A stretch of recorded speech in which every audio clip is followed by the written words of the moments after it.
Oi, gente, Júlio Marinho falando, bem-vindos ao canal, tudo bem com vocês, queridos? Então, gente, lá no meu Stories no Instagram, um amigo de longa data, inclusive, fez um comentário comum a nós, né? Mas que, na verdade, me inspirou a fazer esse vídeo. Ele levantou a bola sobre essa coisa da culpa, né? Da vergonha que a gente sente.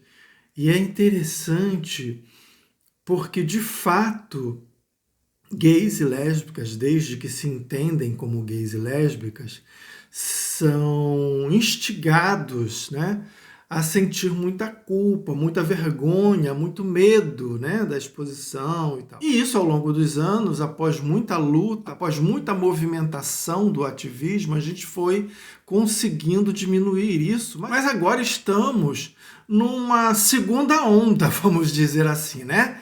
Dessa coisa de imposição de vergonha, culpa e medo. E é disso que vamos tratar aqui hoje. Mas antes de continuar, aquele recadinho bem rapidinho que eu dou sempre aqui, para quem estiver chegando aí agora, já se inscrever no canal, deixarem um joinha, comentarem, indicarem o canal para os amiguinhos e não esquecer do canal lá no Instagram, que está muito, muito, muito interessante, gente. Sério, tá muito bom mesmo.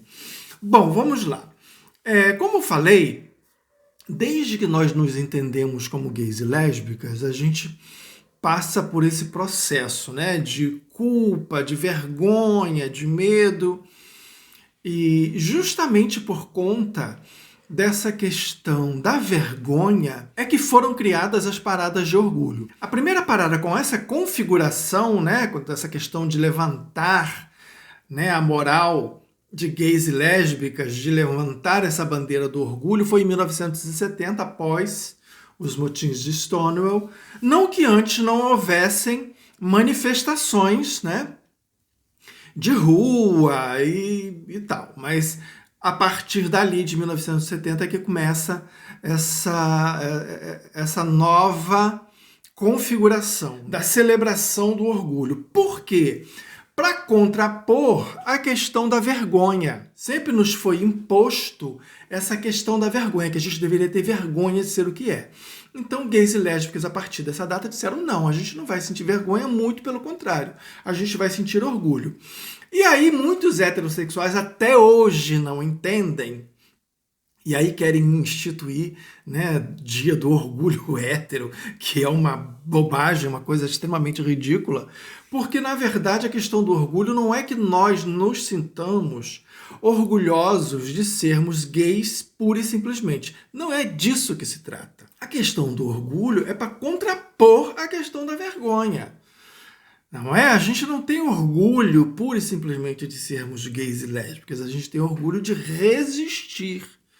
A gente tem orgulho de, apesar de toda essa imposição de vergonha, culpa e medo, a gente está aí, a gente está enfrentando esse preconceito. Este é o motivo do orgulho. Nós nos orgulhamos por isso, né? E aí o que acontece? Por isso as paradas até hoje, né, de celebração de orgulho, orgulho gay, como era chamado antigamente, que agora é orgulho LGBT, e tudo bem, não tem problema nenhum. O foco central é esse, né? O orgulho, a celebração disso. E, inclusive, algumas pessoas cobram um pouco mais de seriedade, porque acabou virando uma festa. Bom, na verdade, sempre foi para celebrar mesmo, né? Uma questão de visibilidade. Estamos aqui, nos orgulhamos de sermos quem somos. Agora, é óbvio que, né, há deturpações, digamos assim. Mas o que acontece? Como eu falei também, depois de muita luta, depois de muita movimentação, a gente foi derrubando. E as paradas foram muito importantes nessa questão, né, da gente reverter esse quadro, da gente tentar parar de sentir tanta culpa, da gente parar de sentir tanta vergonha e medo. É óbvio que quando a pessoa se descobre, ela é muito novinha ainda, né? Raríssimos são os casos das pessoas que se assumem já adultas e tal. A maioria dos casos as pessoas ainda são muito jovens. Então é natural que as pessoas se sintam envergonhadas, porque a pressão é muito grande mesmo. E vocês sabem que adolescentes, jovens de uma maneira geral, não são muito resistentes a essa pressão toda que é jogada em cima deles, né? Então, assim, é um conflito atrás de conflito. E além desses conflitos, a gente ainda tem toda essa pressão, né, em cima, medo, culpa, vergonha, e aí tem religião no meio, tem família, enfim. É uma pressão realmente muito grande, então é natural que as pessoas acabem tendo mesmo vergonha, né, sentindo culpa, medo, isso é natural. Mas depois a tendência é que isso vá diminuindo. Bom, só que agora a gente está numa segunda onda dessa pressão de medo, culpa e vergonha. Por quê? E aí eu tenho novamente que falar, né, já está virando um clichê aqui no meu canal, nos meus canais, essa coisa de bater sempre nessa tecla do transativismo e do queerativismo, mas é verdade, né?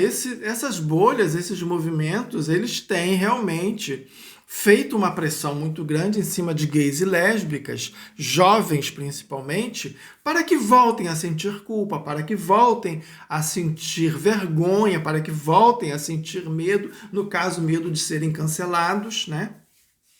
Se não atenderem às expectativas desses movimentos, dessas bolhas. Existe toda uma pressão para que as pessoas voltem a sentir vergonha pelo fato de ser gay, pelo fato de ser lésbica exclusivamente, porque eles entendem que a pessoa não pode ter uma orientação sexual exclusiva. Na prática, a exigência para que todo mundo seja pan, né? Que se sinta atraído sexual e afetivamente por pessoas, independentes de sexo, de gênero, de identidade de gênero, ou seja lá do que for. Na realidade é isso. Então as pessoas que têm ali uma orientação exclusiva, homossexual, ela é instigada a ter vergonha disso, a fugir disso, né? E a de se sentir culpada por isso. E além disso tudo, essas pessoas gays e lésbicas são cobradas se incluir, né, nessa trincheira das lutas pelas pautas dessas letrinhas, desses movimentos, né, dessas bolhas. Então, assim, tem uma coisa que eles falam muito, que é gays já conquistaram tudo, não precisam de mais nada. Agora tem a obrigação de lutar pelas trans ou pelos queers, né? Vejam que é uma forma de coerção mesmo, e porque eles sabem que esses meninos e meninas são muito influenciáveis ainda, né? Ainda não adquiriram todos os filtros necessários para se defender desse tipo de influência, né, de persuasão. Então, para eles é muito mais fácil investir nesses meninos e meninas para inflar, né, seus exércitos. Inclusive, esses meninos e meninas acabam assumindo esse papel, né, de ficarem nas redes sociais pageando transativistas e queerativistas e atacando gays e lésbicas que se recusam a participar dessa seita, porque é uma seita, o comportamento é de seita, né? Parece um culto mesmo, né? O comportamento é totalmente de seita, a lavagem cerebral, os dogmas são muito firmes, né? E aquelas pessoas assim que não estão ali alinhadinhas totalmente com esses dogmas são colocadas de lado, ou são atacadas, ou são canceladas, expostas, tudo isso que tem acontecido nas redes, né? Então, assim, essa trincheira é muito forte e cada vez mais eles vão arregimentando esses meninos e meninas que acabam sendo presas fáceis. Então, assim, é muito necessário, como eu falei no vídeo de ontem, que a gente seja resistência, que nós tenhamos os nossos espaços de resistência. Ontem, mais uma vez, eu recebi uma mensagem direct de uma menina dizendo que tem medo, sim, né, de se expor, tem medo desses ataques, né, mas elogiou o canal, agradeceu, aquela coisa toda, mas fica ali só nisso. Né, na leitura, né, de acompanhar e tal, mas acompanhar meio que no sigilo. né, para não ser reconhecida e atacada nas redes. Então, assim, o medo é constante. Então, vocês vejam que esses gays e lésbicas voltaram a ter vergonha do que são, voltaram a sentir culpa e vivem se desculpando o tempo todo, porque é uma exigência da seita, né, do transativismo e do queerativismo. É uma exigência que se desculpem o tempo todo. E voltaram a sentir medo, só que agora do cancelamento, né, da exposição, do cancelamento, da perseguição nas redes, do linchamento virtual.